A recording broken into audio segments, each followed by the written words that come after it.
Esqueça o Hexa. Cara, que jogo foi esse contra o Marrocos?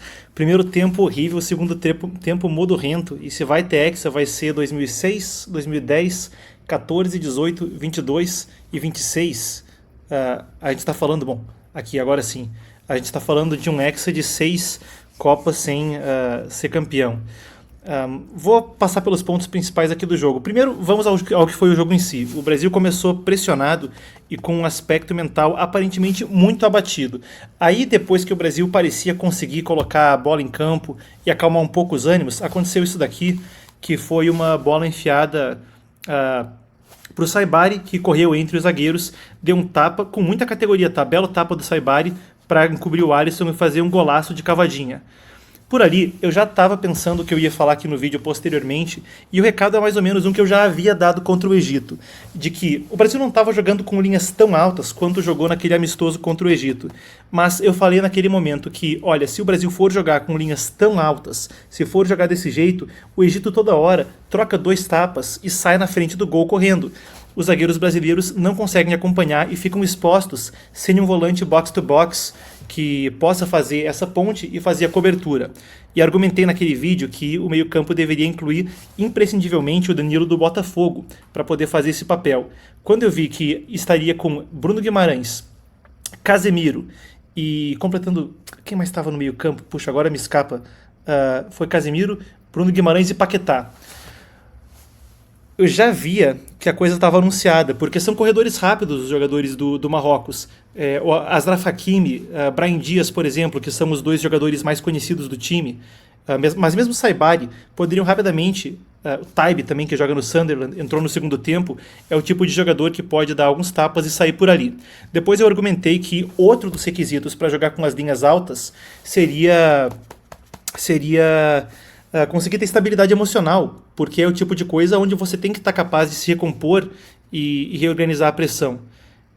Não teve nenhum desses requisitos presentes. As linhas estavam mais espaçadas ao longo de uma boa parte do jogo, os volantes ficaram um pouco mais para trás, mas essas linhas esparsas não conseguiram gerar criatividade e quando subiam, deixavam isso aí exposto. Depois de um lance de pouco mérito coletivo e absoluto mérito individual, Vini Júnior fez uma belíssima jogada e num lance individual parecia conseguir trazer o empate para o Brasil. Ao longo do jogo, houve lampejos de que poderia haver algum tipo de lance individual que resolvesse isso. Matheus Cunha no segundo tempo, Rafinha de vez em quando, mas por fim acabou com a coisa se anulando.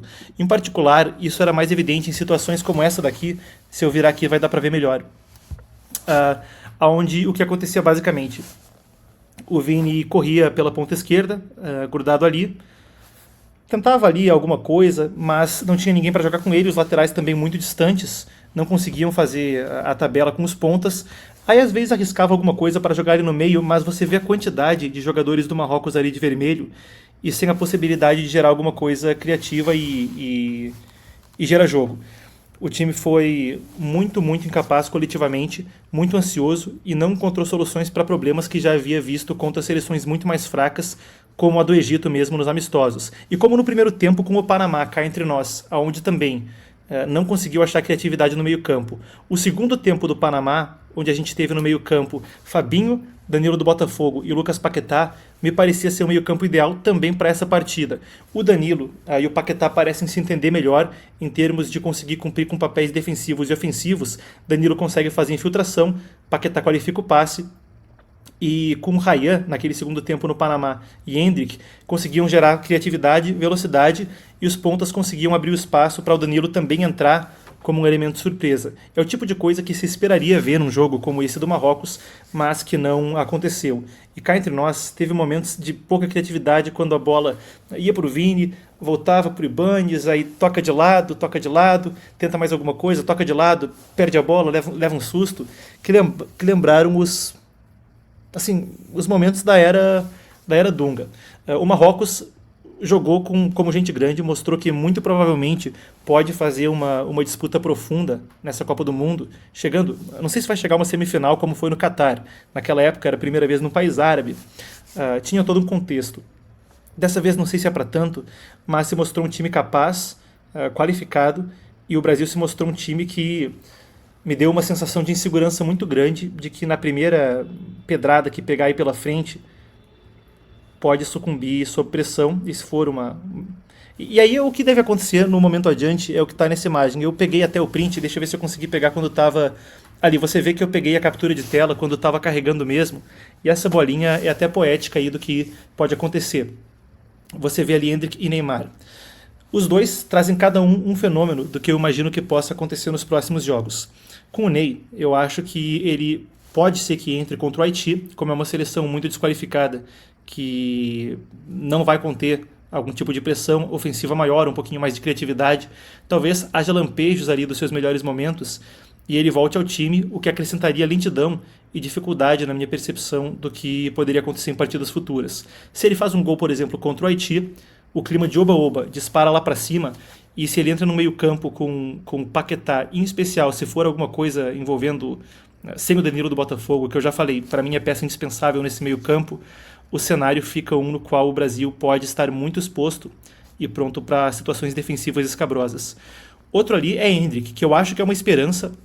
Na minha opinião, deveria ter começado esse jogo como titular no lugar do Igor Thiago, mas também é o retrato de uma coisa que frequentemente foi vista com a seleção brasileira e que se esperava não aconteceria com o Ancelotti à frente dela, que é o time tem problemas coletivos, alguém vai lá, joga bem e resolve no individual, daqui a pouco vira titular na próxima e quando acontece de volta entra um outro titular e vai se empurrando a fila para ver quem que vai resolver, se alguém vai resolver.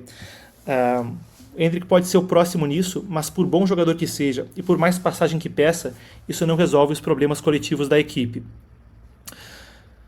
Isso tudo dito, era de se esperar até certo grau, porque por talentoso que seja o Ancelotti e por mais que ele tenha resolvido em momentos anteriores em muitos dos clubes nos quais trabalhou, ele entrou nos 40, esse jogo aí foi até os 55 do segundo tempo, então ele entrou no 55 do segundo tempo, metaforicamente falando, em termos de ciclo de Copa, para resolver problemas de longa data enraizados na seleção brasileira.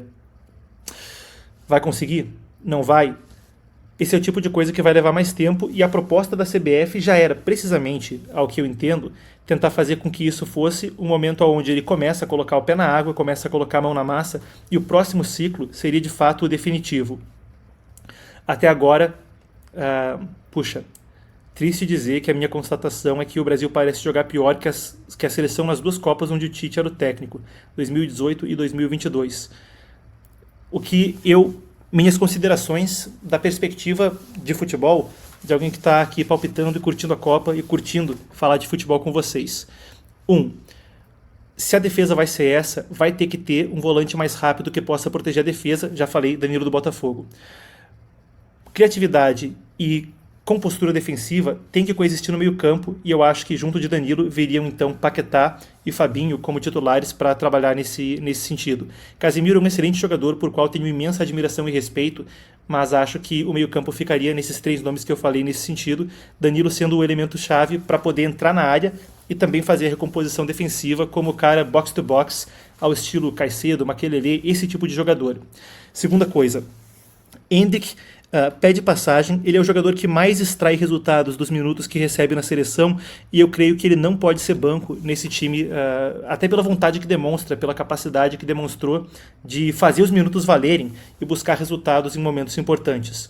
Junto dele, eu creio que o perfil ideal pela criatividade e pela capacidade de gerar jogo, pela fome que tem, seria ter Ryan em algum lugar desse ataque. Eu acho que Rafinha, por mais que tenha mostrado lampejos dos seus melhores momentos contra o Egito jogando pela esquerda, eu não vejo nesse momento como alguém que poderia estar ali pelos seguintes propósitos. O Rafinha não poderia estar na direita. Acho que o Raya pede passagem pela direita, manteria o Vini na esquerda, onde ele pode render mais. Rafinha também creio que pode render na esquerda, mas daí disputando posição com o Vini, creio que Vini leva melhor. E, de fato, foi um lampejo do Vini que evitou que essa pobre demonstração coletiva se tornasse uma derrota. Com isso, mesmo assim, não creio que seja uma coisa para fazer maravilhas ou ganhar o Mundial, mas que pode fazer demonstrações mais convictas do que essas. Não acho que é a solução de curto prazo. Acho que o Brasil pode fazer boas partidas que vem adiante, mas fico muito, muito cauteloso e não tenho esperanças de que isso aqui resulte em qualquer tipo de título. Opinião pessoal, vocês podem me falar o que acham nos comentários, essa é a minha repercussão da partida. Bom, minha opinião, vamos torcer que possa acontecer alguma coisa aí. Valeu, pessoal. Inscrevam-se no canal então. Bem-vindo ao Fute a Vera. Meu nome é Marcos e por aqui que a gente vai acompanhar a Copa. E aí depois vou continuar falando de futebol europeu, Premier League, que é o que eu mais acompanho. Bem-vindo e até a próxima.